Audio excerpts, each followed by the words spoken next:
Alrighty, welcome back everyone. Star Wars The Rise of Skywalker is now out in theaters around the world. A lot of fans have mixed reactions, a lot of mixed feelings about this movie. A lot of people either love it or hate it, basically what we have been seeing on many of the different reviews. And I actually posted my review just last night in my official reaction if you guys want to go ahead and check it out.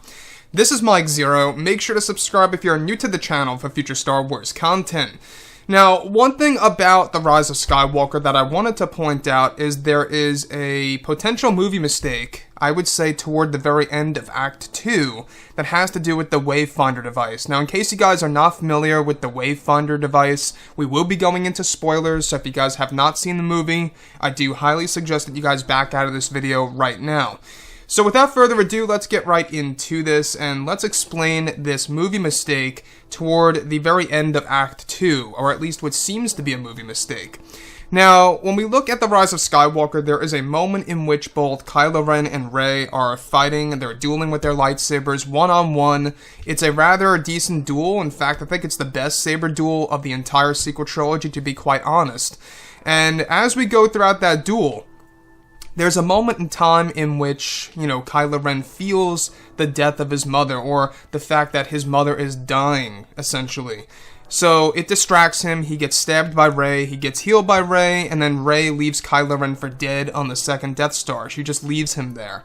So once Rey leaves, she travels over to the world of Ahch-To. She talks to Luke Skywalker, how Luke tells her she needs to go to Exegol to face Palpatine, etc., etc. But she says she can't go there because she does not have the Wavefinder. And Luke says, you have everything that you need. And there's a Wavefinder inside of Kylo Ren's burned TIE fighter. And she's able to grab that and put it into her X-Wing, which is really Luke's X-Wing. Now here's where the mistake comes into play, and it's not something that really bothered me, it's just something that I want to point out because I think a lot of fans have overlooked this. There's a segment in the movie in which you do see Ben Solo landing on the world of Exegol to save Rey. It turns out that he actually took an old Imperial TIE fighter. Now, I don't know about you guys, but it seems that might have been a big movie mistake because obviously only 2 Wavefinders were actually developed in existence. And Kylo Ren, obviously, Ben Solo, did not have the other Wavefinder because one of which was destroyed by Kylo when he was inside of Palpatine's old throne room, and number 2, Rey has the other one. So with that being said, how in the world did Ben Solo find his way over to the world of Exegol? It's a secret hyperspace route, it's a very dangerous hyperspace route, very hard to get to, and somehow he was able to get there by using an old Imperial TIE fighter that he stole from the second Death Star. So there's only one explanation as to why he may have been able to get here, is that maybe he was able to remember exactly how to get there, but I still can't really buy that. I feel that might have just been a little flaw in the movie, a little skip in the writing of the film, where Ben Solo didn't necessarily need a Wavefinder device. Now once again, it's a minor mistake. I mean, it's not terribly bad, but at the same exact time, it makes you wonder, how did Ben Solo get to Exegol from Kefber, which by the way is the name of the ocean moon, right around Endor. By the way, Endor is a gas giant, in case you guys did not know, that has multiple moons. And the location of the second Death Star wreckage is based on a brand new moon. So this was an ocean moon, and on that moon, that's where, Ben Solo was able to pick up a abandoned TIE fighter, obviously with no Wavefinder. So it really does lead one to believe, right? How did Ben Solo get to Exegol? It really does make you wonder, right? Now, the thing about the Wavefinder device, we're actually going to learn more about this in the official novelization, as we have discussed before in the past. One of which was developed by Darth Maul, the other of which was developed by Mace Windu. And they were both stolen by either Darth Vader and, of course, Emperor Palpatine. That's going to be explained in the novelization. Now, the thing about those Wavefinder devices is that they are actually based on ancient Sith holocrons that were converted to secret hyperspace routes, if you will. And that's the thing about this movie, is that it really does dive more into the Star Wars lore, right? When we think about Star Wars lore, we think about everything related to the Force, the Jedi, the Sith, you name it. And these Wavefinder devices, they're not necessarily Sith holocrons, but they are used from spare parts of a Sith holocron. Basically, they took out all the parts, they put new parts in order to use it as a device that could lead one over to the unknown regions. Now let me just say one thing about Exegol. I love the world of Exegol. I don't know why, I just love the world. It's so dark and gritty. It's got these great sound effects of when the lightning is hitting the ground. You know, that cloud-to-ground lightning. I love it. I just like the sound of it. It gives you that real creepy vibe. Also, all of those Sith loyalists in the stadium when Palpatine is giving his speech about the sacrifice, it really just brings you back to how Palpatine was used in Revenge of the Sith. And once again, I think that was J.J. Abrams' way of really giving us a direct callback to the prequel trilogy era, where, you know, you have him making his speech and stuff around those lines. Same exact scenario here in The Rise of Skywalker.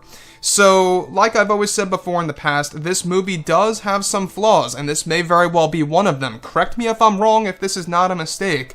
I just find it very strange that Ben Solo was able to get to Exegol without a Wavefinder device, because if you do not have a Wavefinder device, it's actually labeled as impossible to get to. As Rey said to Luke, without the Wavefinder, there's no way of getting there.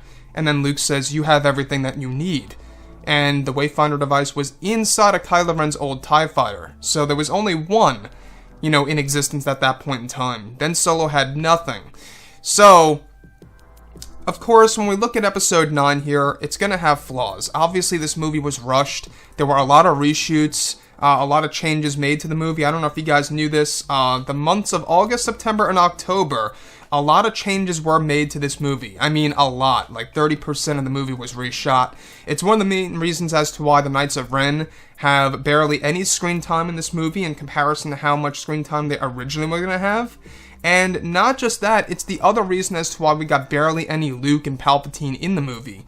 Granted, Palpatine does have some great scenes in this film, but they really dialed it down on the use of Skywalker and Sidious in comparison to what they could have had in the original cut. Now, everything related to everything, you know, with Episode 9, this movie does have a lot to offer. I really do feel it's the best of the sequel trilogy. I've gone over my review. I've gone over the things that I hate and like about the film. I've gone over the flaws of the movie in my perception. And this movie does have the opportunity to at least make us believe that if J.J. Abrams just stuck around with The Last Jedi, the sequel trilogy would have been far better. That's a given. I think that there's no denying that The Rise of Skywalker could have really been a hit, or should I say The Last Jedi? My bad there. The Last Jedi could have been a big hit if J.J. Abrams was the one who directed and wrote the movie and did not feel rushed to develop The Rise of Skywalker. It would have been a nice, consistent story. I believe wholeheartedly that JJ would have respected Luke, he would have respected the story, he would have given us a far different take on the story. There would have been no Praetorian Guards, there would have been the Knights of Ren, there would have been, you know, more Snoke and Luke action per se, because in the comics, we do learn that Luke is the one who disfigured Snoke, if you guys have read the comics that just released a couple of days ago.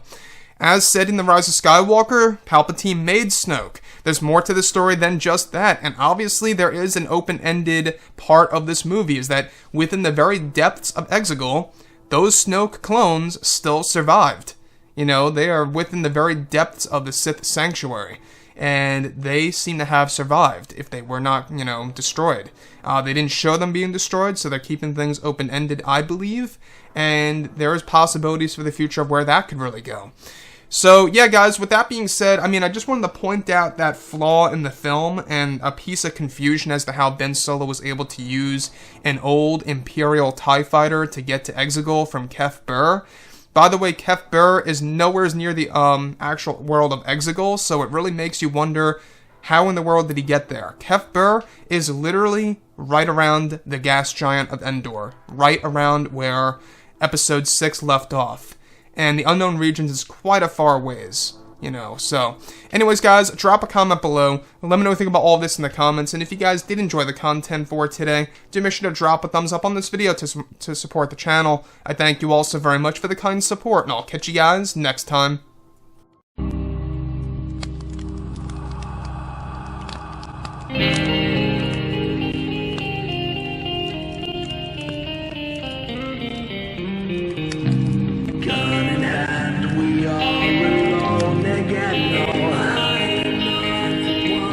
From night to moon.